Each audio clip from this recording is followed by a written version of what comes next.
الناس خلاص من بدا مغطاه ولا كذا هم ناقصين حنان، محتاجين ناقصين حنان شوية.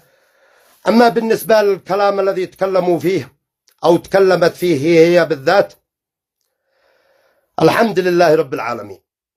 هذه هي من الله الذي يشتي أبرر أو أبرر. ما هو ضروري أن أنا أبرر لك، ولا هو ضروري أن أنا أتكلم معك.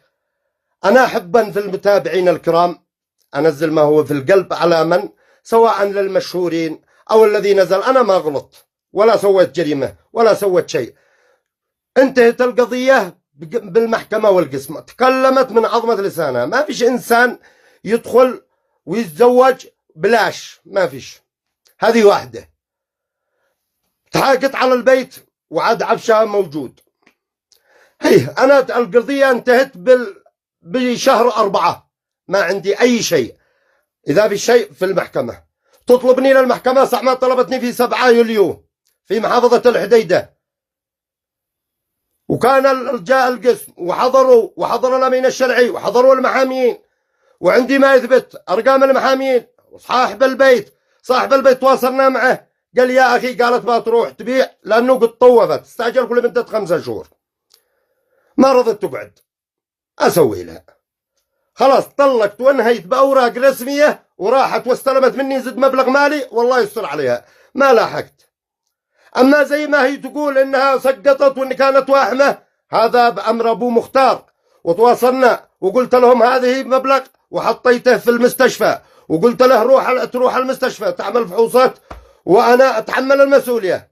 ما رضت تروح المستشفى، رفضت، والآن تقول سقطت.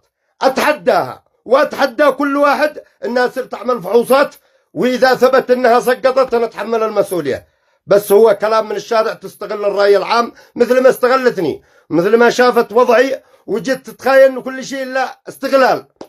فحضروا المحامين وحضرت، وانتهت القضية بيوم أبيض. ما حبش أحد إنه يلاحق بعد الطلاق، انتهى كل شيء عندنا. هذا بالنسبة لهذا الكلام. أما بالنسبة للذي يعلق أو مثل الأخ الذي هم المشهورين، ما بذكرش ما يشرفنيش إن أنا أذكر أسمائهم.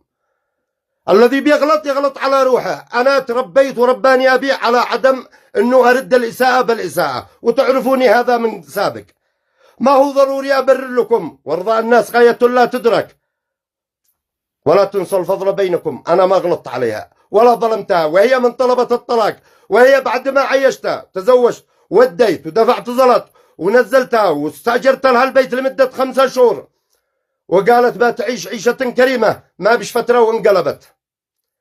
أما الذي يقول هي يتيمة، قد توضحنا بالفيديو السابق، وعندي ما يثبت، سواء من عند الشوكاني صاحب البيت، وصلوا الفيديو، أو طلقائها السابقين الذي قد فعلت بهم نفس. وعندنا فيديوهات قريبة جدا إن شاء الله تشوفوا الواقع.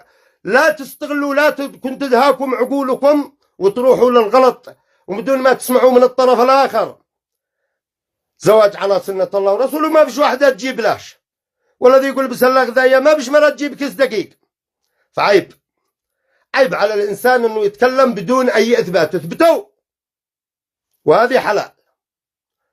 والدولة جاهي، أنا أستجيب للدولة، ودي الإثباتات، ودي الورق، ودي الرسائل، ودي كل شيء في المحكمة، ويحضروا المحامين. وسواء من حضر في القضية السابقة، هل بتخرج دولة نفسها في قسم 7 يوليو بيتركوه؟ لا، مشوا بكلمة حق وقالوا خلاص طلق وانتهى، وعندي ما يثبت، قلنا لكم بكل شيء. فالحمد لله رب العالمين.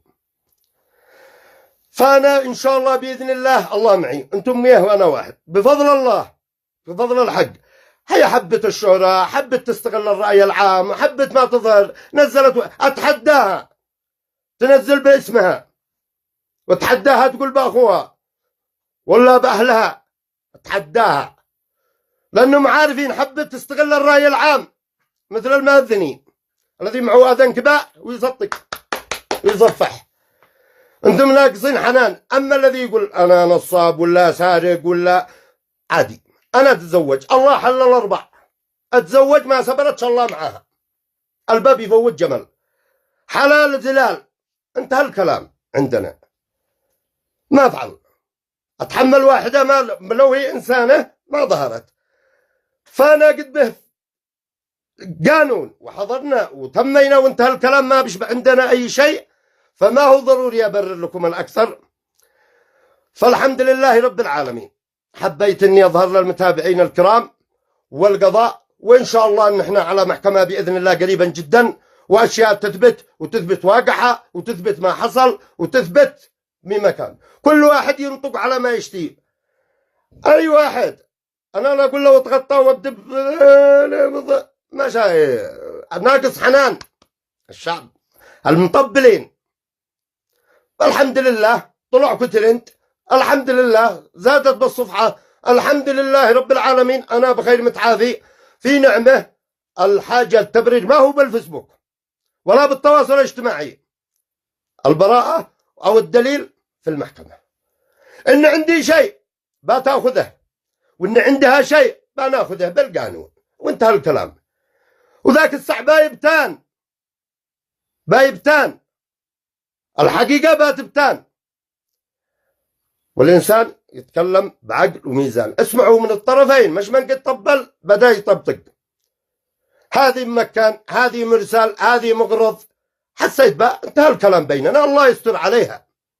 هي في طريق واحنا في طريق، شرع الله، وما بو أي حاجة إلا رب العالمين يسهلها. أحبة الكرام، شاركوا البث واشهروا، ما عليكم. أشتي ترند، أشتي يطلع لمدة حتى 5 أيام ترند، أنا أفدى قلوبكم. والله الذي بيقول لك انه يستغل الفقراء ولا يستغل، اتحدى اي فقير يجي يقول غالب القاضي يستغلني. حاضر، انا مستجيب للمحاكم والتحقيق، ولا ثبت عندي شيء قد حددت امس ما ودي اظهرها، خلها عندما يوصل. شكرا للاخ كمال، شكرا للاخ بسام الجعدي، كذلك ابو بدر. شوفوا كلام ابو بدر كيف الناس يتكلموا. يعني أنت تشي تنتقد انتقاد بناء، انتقد انتقاد بناء، لا تسب، لا تدخل بأعراض الناس. عادي شيء تشتيه ذاك القضاء عندك، تشي تواجهني يا مرحبا. انتقد انتقاد بناء. أنا أقدم الشكر لكل الناشطين المحترمين، وعلى راسهم أبو بدر، وكذلك بسام الجعدي، أبو عاصم، وأكثرهم في كل شيء باين. فالإنسان الذي يتكلم ويتكلم بواقع وينتقد انتقاد بناء. الأملاحي هم يطبلوا له، طبل، أنا ما غلطت ولا قد أخذت عليك شيء، خلاص ما تقوم الله من النوم ووجهك مقلوب، بسم الله الرحمن. أما الأخ مصطفى قدوم معروف، الله يحفظه، يفعل الذي يشتهي.